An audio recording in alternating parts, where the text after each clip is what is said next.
This is Common Courtesy, a conversation on modern society from an LGBTQ plus perspective.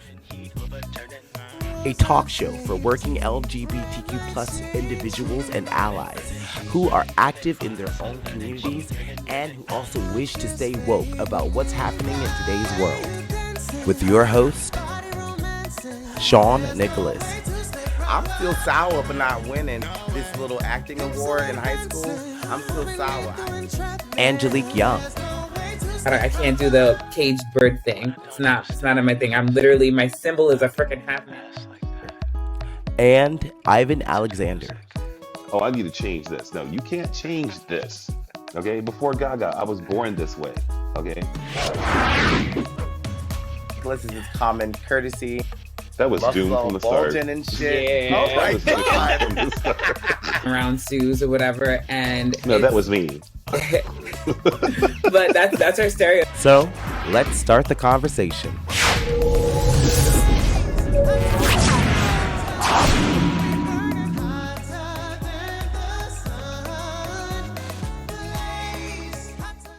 Happy Pride Month.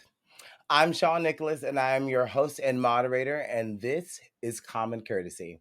Now, if this is your first episode, gracious welcome, and let's pop that cherry with what we do here. Common Courtesy is a talk show for the working LGBTQ plus individual and our allies who are active in our own communities and who also wish to stay woke about what's happening in our modern day society that affects our community. And we do that with hot topics. But first, I want to introduce my co-host. With me tonight, I have Angelique Young. Angelique, how are you doing tonight? I'm good. I'm doing great, guys. I'm really excited. Tonight we have some great topics, and I look forward to talking about them. Let's get to it. Let's get to it. And also, this is the first day of Pride Month. And with us, we have nightclub entertainer and drag king. We have Adam Cole, guest co-hosting with us. Adam, how are you tonight? I am fantastic. Thank you for having me. Thank you for being here with us. Thank you so much. I know there's a lot of things going on. So I kind of want to get into hot topics in just a second. But first, if this is our first time meeting you, Adam, I wanted to ask you, like, what got you into performing?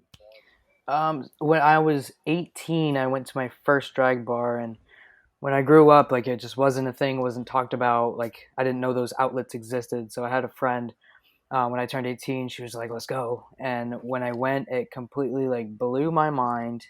Um, I didn't graduate high school until I was 19, and I didn't go back to the bars until I was about 20, 21. And that's when I decided that I wanted to perform. And when I performed, I got all dressed up. Like at this time, I was living as Amanda, as a lesbian, and I just enjoyed going out. And I wanted to perform, so I came up with Adam Cole.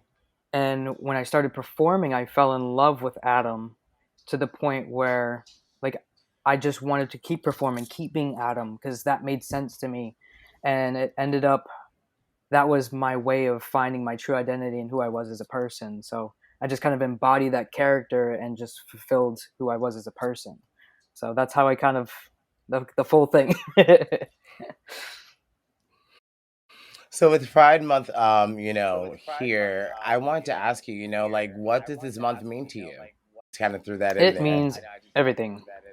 No, it means everything. It means being seen, being heard. It means for the world to truly sit down and be not forced, but really just it. The world needs to see it, and no matter if they approve of it or don't approve it, they see it. It's here. It's happening, and we're coming for our rights. It's important, very important. And Angelique, let me throw the same question to you. With Pride Month here, how do you feel about Pride, and what does it mean to you? I think Pride Month to me means that it is our day in the sun, but for an entire month. It's the time when we get to be seen for who we really are in every aspect, on every scale. There's not a part of us that is hidden for 1 month, and we get to do it unapologetically. and we get to do it the way we see fit, and I think that that's really important. While it should be like that all the time, this is the one time, like Adam said, where it's on display for the whole world, and it's in unison with the world for one time. It's not just by your city or state. The entire world is celebrating right now, no matter your time zone, race, gender, anything. It's all about true love for oneself and the expression of that love. Yeah, I agree with that because honestly, I wanted to wear something like, with pride colors, but I'm waiting for that, and with Amazon, you know how that is, it's taking a minute. It'll be here next week, so but I Pride Month, it means exactly the same thing to me. Being included in today's modern day society conversation. It was so different growing up back in the '90s and in the early 2000s. It was like a secret. I remember Real World being out there, and that was like the only like gay outlet you had out there. But anyways, I want to get to hot topics because just before we did last week's episode, before we recorded, I got wind of what was happening at Robb Elementary School in um, Uvalde, Texas. So I kind of want to get to that. As a memorial start for the victims, 19 students and 2 teachers, the local police chief is now under investigation by the Department of Justice. All eyes are on the 77 minutes response time after Police Chief Pete Arredondo wrongly believed that the situation had changed from an active shooter situation to a barricaded subject and ordered tactical teams not to enter the classroom. Here's what the director of Texas Department of Public Safety had to say at a press conference. But why was this decision made not to go in and rescue these children? Again, the on-scene commander considered it a barricaded subject and that there was time and there were no more children at risk. Obviously, based upon the information we have, there were children in that classroom that were at risk, and it was, in fact, still an active shooter situation and not a barricaded subject. Hey, from the benefit of hindsight, where I'm sitting now, of course it was not the right decision. It was the wrong decision, period. There's no excuse for that. But again, I wasn't there, but I'm just telling you, from what we know, we believe there should have been an entry at that as soon as you can. Okay, so this one's a hard one to talk about, but I kind of wanted to ask you guys your reaction about the reaction time and also as well what's being talked about in some circles about gun control laws is raising the age limit from 18 to 21. I want to know if that would help curb what we're seeing like as an uptick in the mass shootings. I want to go to Angelique first. Angelique. This is by far the biggest debacle in police history. The worst case about this is the fact that no one would even know publicly how badly they messed up if the little boy who survived didn't go live on television and tell everyone his version of the story. If he did not say that we heard the police officers say, come out or put your hands up if you're okay, let us know where you are. And that little girl opened her mouth and put her hands in the air, and that man went in the room and shot her. And had they not done that, had they done their research, more people would have survived than died. That could have been a complete massacre with no survivors. They really jeopardized lives with their stupidity. On top of that, I don't know if anybody's seen the video of the police officers holding back parents and handcuffing them for wanting to go get their kids while they went inside and got their own families, their own children. The police officers with kids inside went inside and rescued their kids first before they allowed anyone else to get that. And there's video of that footage. Some law enforcement officers actually went into school to get their kids out. Can you talk about that? Right. So what we do know, Vanessa, right now that there was some police officers, families trying to get their children out of the school because it was an active shooter situation right now. It's a terrible situation right now. And of course, just as we mentioned, the loss of life, it's just terrible. It's a terrible tragedy now that took place. But again, we got to keep acknowledging those brave men and women that actually were there on scene. So this incident is beyond. It was beyond preventable. It was beyond salvageable. And what they did was reckless, and it was stupid, and it resulted in people's lives. To that point, there should be no limit on an age for an armed rifle. I understand the right to own and bear your own arms. I agree with that, but I feel like every other thing in this world, they should have to go through psych evals, they should have to see doctors, they should have to see police officers and be trained and be registered publicly with pictures, not just by name, and everything they do be put on a registry. Because if you want that right, you can have it, but you have got to have a reason for it. If it's and you have to notify that reason, like we do when we get on a plane and we go to another country, how we got to notify what our plan is or what we plan to do. They need to do that too. Personally, for me, I think it should just be abolished. Every other country that's abolished guns to the public has survived peacefully with no school shootings. Children should never have to pay for the sins of their parents, and that's exactly what we're doing. Let's start with the age thing. I think raising it to 21 will have absolutely no positive effects. Because if you look at it, how many of us drank before we were 21? How many of us smoked before we were 18? If somebody has a will, they will find a way. Not everybody is good and kind, and guns will end up in the wrong hands no matter the circumstances. I totally agree with Angelique that there should be a series of multiple steps and just things that should be in place for people to obtain guns. I should not be able to go to the store and in 30 minutes be able to come home with a loaded gun with no training, no knowledge, no nothing. I don't believe in that. I don't believe that's the right way to go. We all have the right to do other things, but we all have to register. We have to register to vote. We have to register in a lot of other things that we have rights to do so. So why is this one so different? And the fact that we would implicate these steps would not infringe on that right, because it still is offering that right to those people that decide that they would like to own a gun for whatever reason. What happened, the situation in Texas, when I look at it, it's another Pulse situation where there's victims, and it took too long. It took too long. People suffered the consequences because you're undereducated, underprepared, undertrained, whatever that is. It was the lack of the department that costed everybody their lives. Yeah. I just want to add to that statement. I think I should be more specific in what I mean. I think there's no need for an automatic assault rifle of any kind. If you want to protect yourself, go get you a pea shooter or a small handgun. Okay, sure, why not? I don't think that that's any better. I think that that still calls for bad things to happen, because people do stupid things all the time. As humans, we make mistakes constantly, and rarely do we ever learn from them. So says history in the past billion years, right?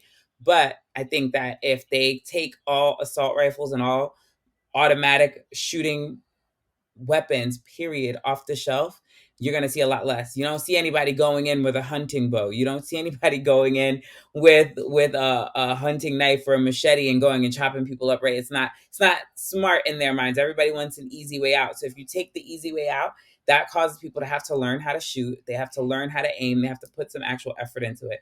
Every school shooting or massacre that has ever happened has been from people going and creating things that they find with the greatest of ease because they had the access to it. So I'm against the easy access. And I think that while raising the age might prevent people in high school from going and shooting up their own fellow students, that does not stop somebody from waiting until they're 21 and going and getting a gun and shooting up somebody else's kids or somebody else's problems as a revenge plot or something.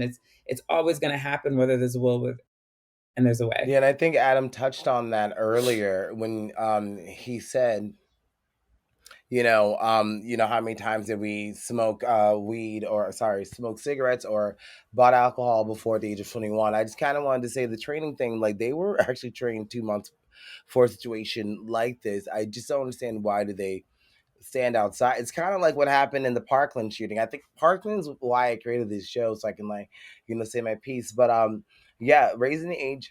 Wait, first the reaction time and not going in. I couldn't see how you thought, even if he was like a barricaded person, not going in and like handling the situation and dealing with him and disarming him or killing him. However you need to deal with it fast. But also as well, I just kind of want to say with the raising the age limit, it's not going to do a damn thing. I think there is no reason, just like Angelique said, there's no reason why we have assault rifles. Because I'm just like Adam, my mind went back to like Pulse. I was out at cocktails the other evening having one of their virgin cocktails, which I love. Um and I was looking around because every time ever something this happens, I'm thinking it's gonna happen again. And I think that, Congress needs to take action now. I don't think it should have taken children's deaths for anyone to do anything about this. I don't think it should have taken the deaths that happened in Buffalo the week before or the other 11 mass shootings that also happened this weekend. I think we need to like stand up as citizens ourselves to resolve this gun control issue because, like Angelique said, other countries don't have this problem. We ran out of time, so we'll go and we'll be right back.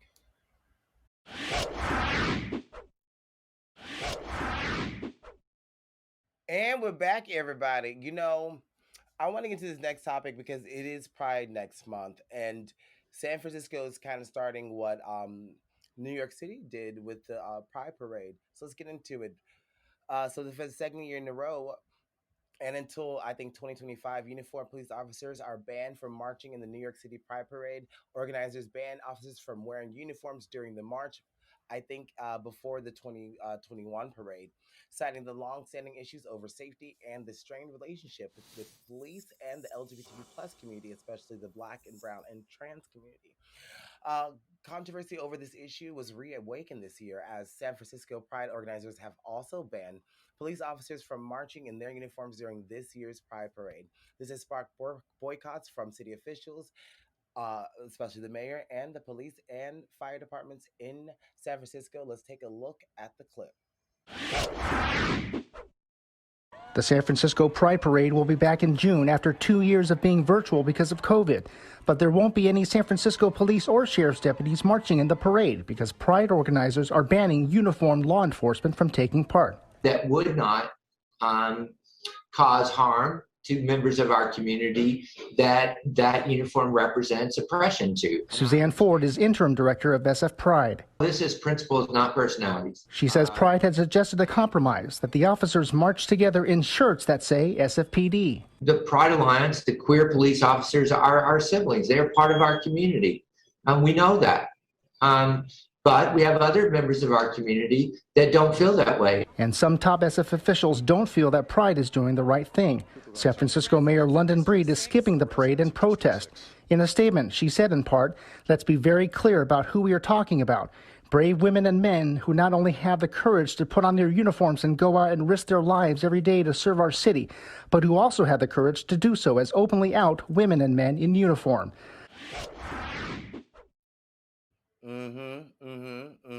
Okay.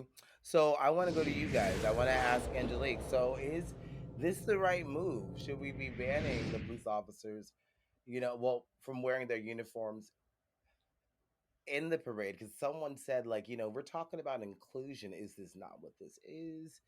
Let me ask you. What do you think?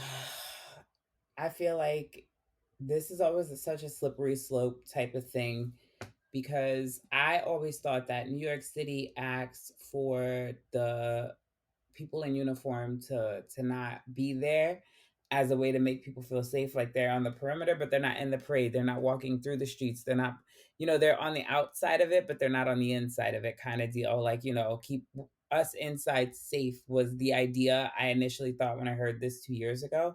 But now hearing this argument and hearing these statements that are being made, if it's about a group of individuals within a force who are choosing to be out and proud and wear their uniform at the same time, I feel like that's a choice they get to make on their own. If they're on a float, if they're deciding to walk, whatever they decide to do through the parade, which if you've never done a pride parade, I don't ever suggest fucking walking because you're tired, your feet hurt, and all kinds of things. So I don't know what person would want to walk in dress and or combat shoes willingly through any parade longer than 2 or 3 blocks, because baby, it ain't me. I'm a float girl all day. Like, but the reality is Maybe that not. that should be their decision. I mean, I come from a family of those involved in military and the police force. So I don't think that if they wanted to participate and they wanted to be a part of it, I couldn't honestly sit here and say don't. I wouldn't tell them not to. That'd be like them telling me not to. You know what I mean? I Right. just don't see the valid point in it, especially if they're a representation of the community as well. So I'm 50-50 on this one. While I get the idea, I don't really see how this is serving Yeah. the community unless it was outside the parade. I do not agree with this at all. And I understand both sides, I do. However, this is pride, it's inclusion. You are taking an entire group of people and excluding them for what we're doing. These are people that we call when we're assaulted. When things go wrong, these are the first people we call because we need help. So, why is it fair for us to exclude those people who take a vow to help the community and improve the community and keep it safe? The only way we're ever going to get over that barrier of the I don't trust you and you're not good people is to literally come hand in hand and march together in unison and meet them and say, you know what, this guy's actually not bad. That just because they have a bad rep, this guy might be the difference, where I can truly understand that it comes down to person and it's not just a community as far as the police force as a whole. So the only way is the personal interaction, the being together, the celebrating together. That's going to be the only way to get over that barrier of trust. Absolutely, I agree with that. I'm kind of like Angelique as well. A little bit 50-50, but then again, I can kind of like see, as to why. I mean, like New York City, Pride was started, I think, the year after they had the whole riots. And who was the enemy there? It was the police. And I think we've seen after 2020, we've seen that people of color and even transgendered people every year, they are misgendered in like police reports. So I think that it's like, kind of addressing an issue in their community, and especially in my community. I know about New York. Like, I lived there for a while, and I understand why that is. And then as opposed to, like, we just saw what happened, and I don't even want to say this, but we saw what happened in Parkland. We saw what happened in Uvalde. They had to wait outside. The local police waited outside while there was danger going on. Am I saying that, am I saying like, oh, let me throw this in there? Absolutely, because like we have to start being honest, and I think that that's what these people are starting to do, is being honest and saying that we do not have a good relationship, and perhaps talks between these communities haven't happened. At least between the police and the LGBTQ plus community, I haven't really seen them.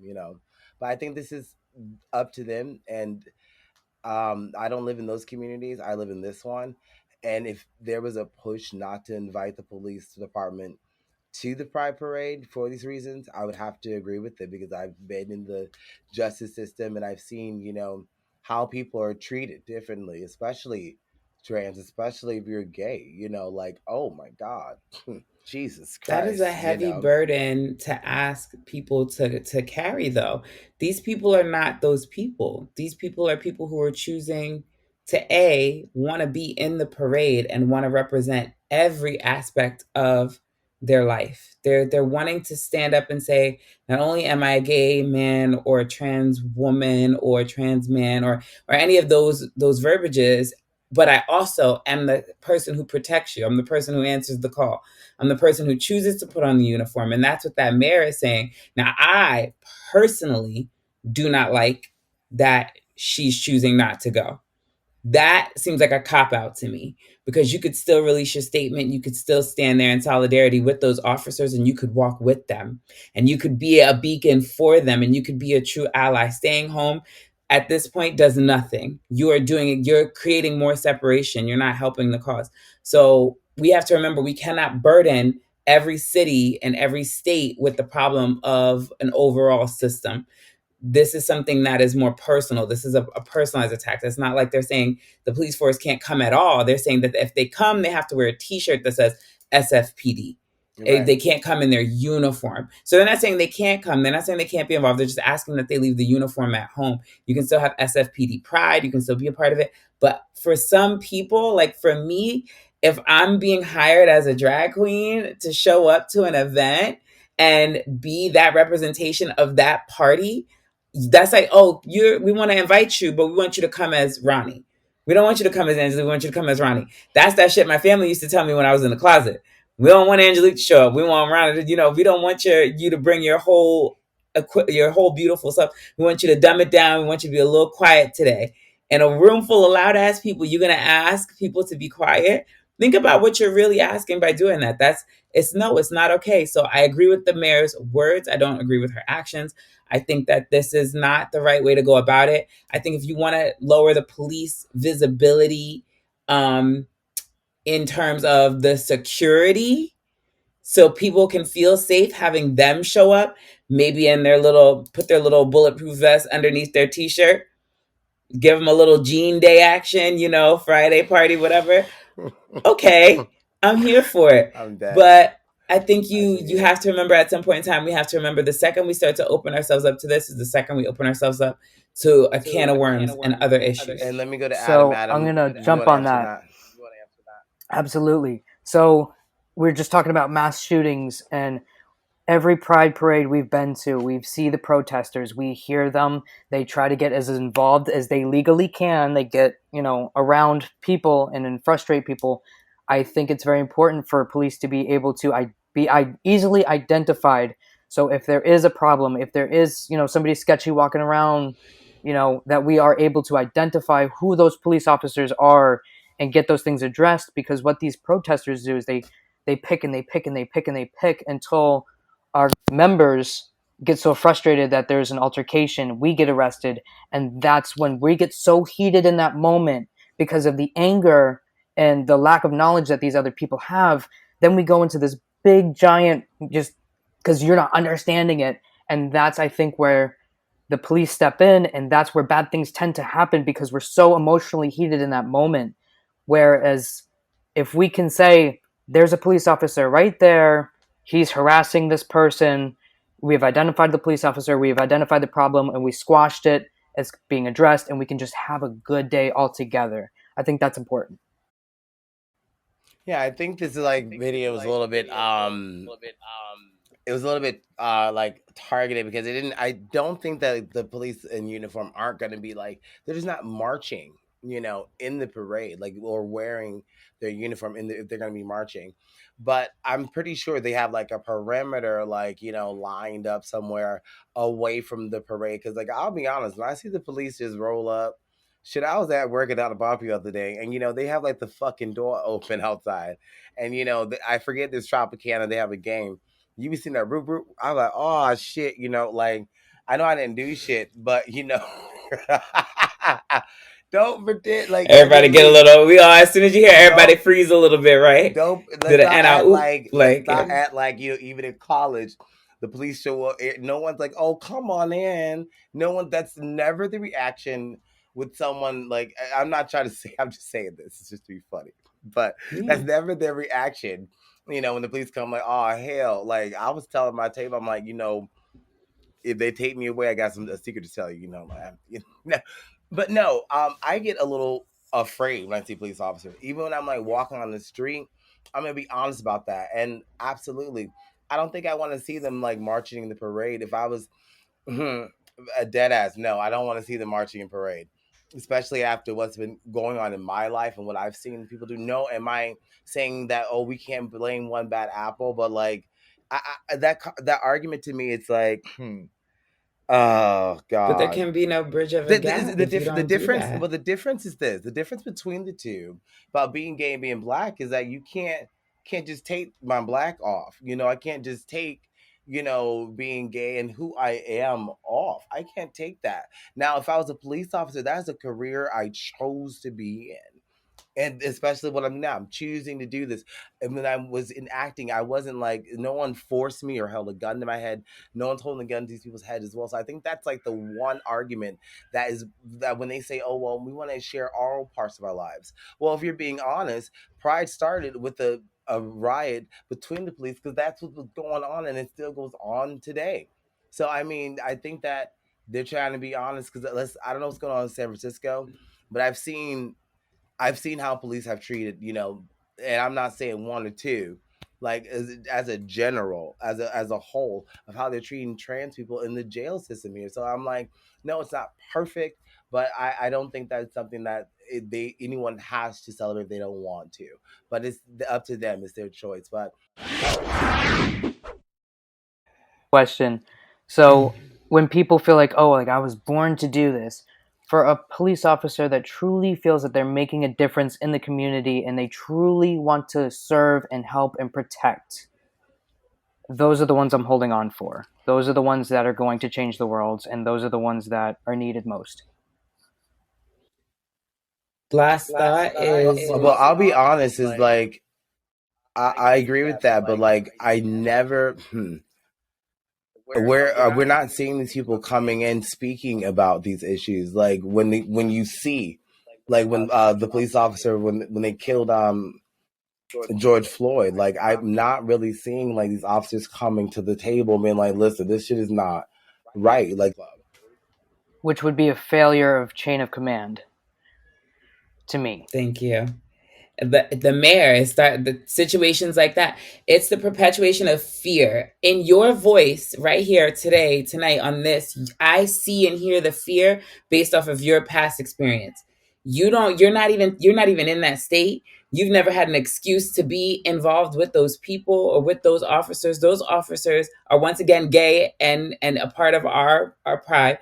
They deserve to show their pride. They deserve to show their pride for all of themselves. They should not have to hide. And they're choosing to step forward and say, hey, I'm one of the faces that when you see this face, I'm for you. I'm here with you. And it's a chance to bridge the gap. And it's a missed opportunity, like I said. And you cannot be the kind of person who says you want change and that you want to see the world get better and hold on to old values. Because doing that means you're just like everybody else. You have to be willing and open to accept the potential. It's going to start with 5 officers this year, and then 15 next, and then 25, and then the whole force coming as an allyship. It has to start somewhere. And if we start dividing people now, this is another divide in our people. You're doing way too much at this point. If that's the case, if they pay to be in it like everybody else, because newsflash, nobody gets to do it for free. Right. If they're paying to stand there and get their spot and march with pride, let them march with pride. I get it. Like I said, this year, okay, do the t-shirt thing. It's a compromise. It's a 50-50, right? If you really want to be there and you really want to do it, all we're asking is you leave your body armor at home. But that's a danger to me. You put these people at risk. These people now, they can never go undercover. They can never be out in public. They can, if they choose to walk in that parade, they put themselves in real danger. They could be sitting in their cop car and somebody who's straight and against gays can attack them. They put a target on their back times 2 now. The same way you got a target on your back times 2 for being black and gay. So think about that from their perspective. If they're not wearing their no, I'm saying, yeah, think about it. If you're out there, they're unprotected. Right. Anybody can choose to show hate. That means the people in the parade could throw bottles, they could throw bricks, they could throw whatever they want and hurt those people. So you're going to ask them to do the freaking walk of shame from Game of Thrones? And make them fucking just walk out bare because that's their pride and shame them for their pride? That's not fair either. And like I said, this is what I mean by it's a fucking can of worms. You open up the opportunity to harm people, the same people you want to protect. And then you wonder why they don't want to protect you when you're getting your ass beat. Well, I think that's the whole issue why they're doing it. They didn't want to protect you in the first place. You cannot say that about everybody. Hold on. You can't. Hold on. She got you. No. Hold on. I can't say that about everybody, but like obviously let's look at San Francisco's history. The White Knights happened after what happened with the ruling with Harvey Milk. The police has always been a problem in the LGBTQ plus community. And if this is something new, they're making a statement, like maybe because we're saying like, oh, we're not allowing them to come to the conversation. It sounds like they were at the conversation for a very long time. Perhaps maybe doing this is like making a statement saying, hey, this is how we actually feel about you, and if you want to come to the conversation, perhaps maybe next year, but not this year. Like maybe making a conversation starter here. I mean, like not a conversation starter, but like a statement. Like, you know what I mean? Like, I'm not saying that it's not everybody, but we cannot sit here and say that there's not a issue in the community. And we have tried like the public outreach and everything like that. But maybe this is the decisive move to like say to these people, we're done with your shit. Change starts with I'm positivity. going to get off this topic in a minute, but like I just kind of I can't help but go back to where it's gonna have a blog. I'm so glad that this is recorded because in a year or two from now, when shit hits the fan and there's divisiveness between them, I'm gonna go back to this moment and be like, it was episode 5 of 2022. Well, there wasn't.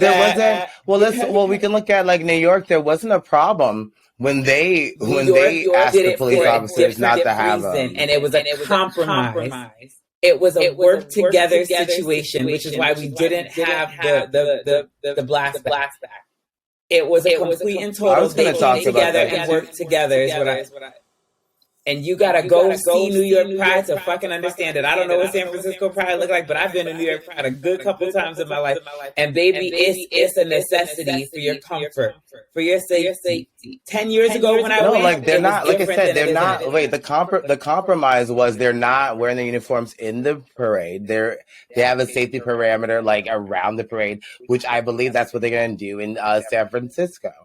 So like even the go ahead. No, New York go ahead, sorry. was an agreed thing. San Francisco is saying you cannot. Well, Eric, a spokesperson from the mayor, just said that he didn't agree with that either. Like just in the New York Post, I sent that to you. The New York Post article, a spokesperson from the mayor does not agree with them not having the police march in the Pride. I misread that. I thought that was from San Francisco as well. Even then, 2 years ago, like I said at the beginning, the reasoning for it was at the height of the issue. And I still think that it's their choice. If they want to choose to do it, they should be allowed to do it. So I guess it's the same thing, right? So if they want to stay in their uniform, they can work the perimeter.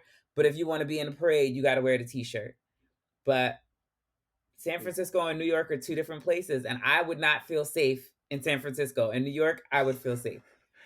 It's just me. Follow our podcast page, Common Courtesy TV, here on Facebook and YouTube for more conversations on love, sex, relationships, and commentary on the latest trending news. And listen to us on multiple podcast platforms via commoncourtesytv.buzzsprout.com.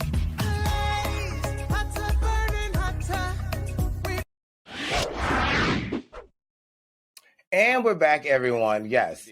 Okay, a babysitter's family wants the client to pay for car repairs. Here we go. Dear Abby, while driving our car to a babysitting gig, our teenage daughter was asked by the parents to stop by a pizza place and pick up lunch for their child.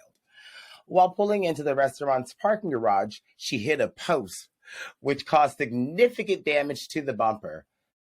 Should she tell the parents with any expectation that they should offer to pay for some of the repair, or is this all on her? This is from Work Related in the West. You sure you want to do this? What do you think? Yes, I do. If you can't drive to pick up a pizza, can you watch my kid? Hell no.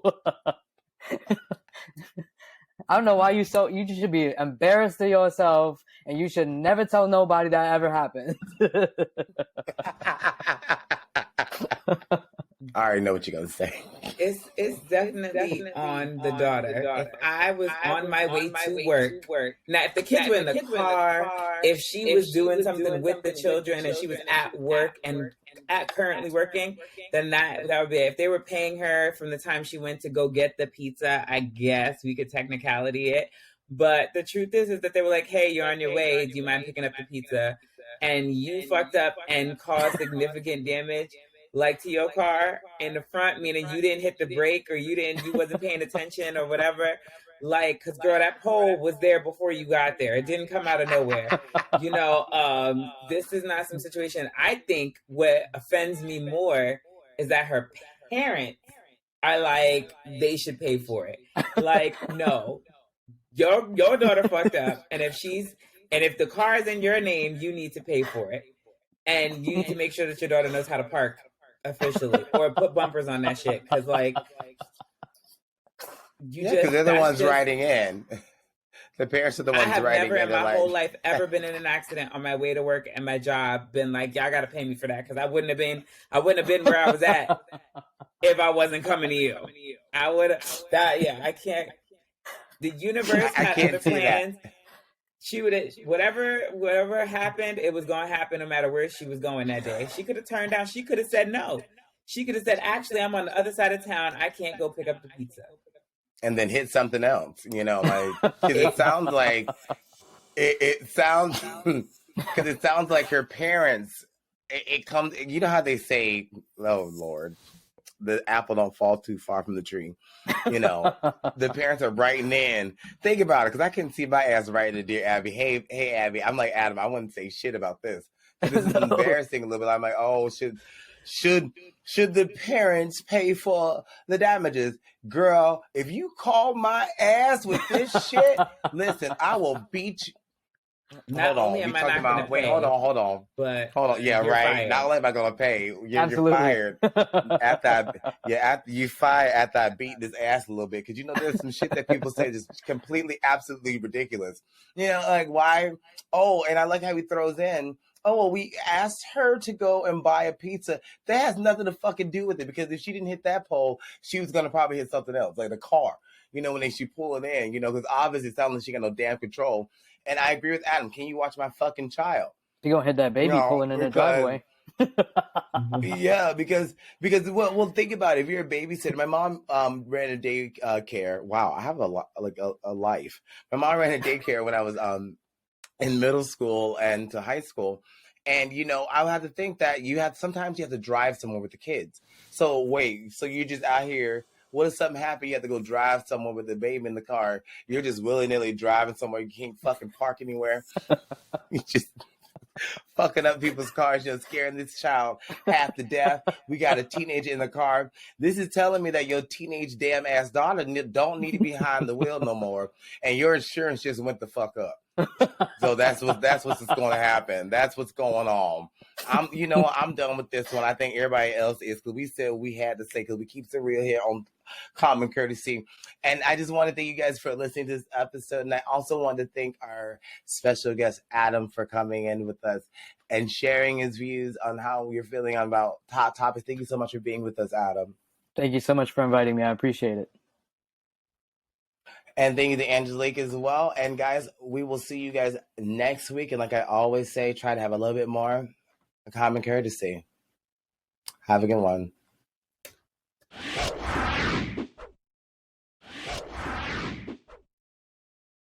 Follow our podcast page, Common Courtesy TV, here on Facebook and YouTube for more conversations on love, sex, relationships, and commentary on the latest trending news. And listen to us on multiple podcast platforms via commoncourtesytv.buzzsprout.com.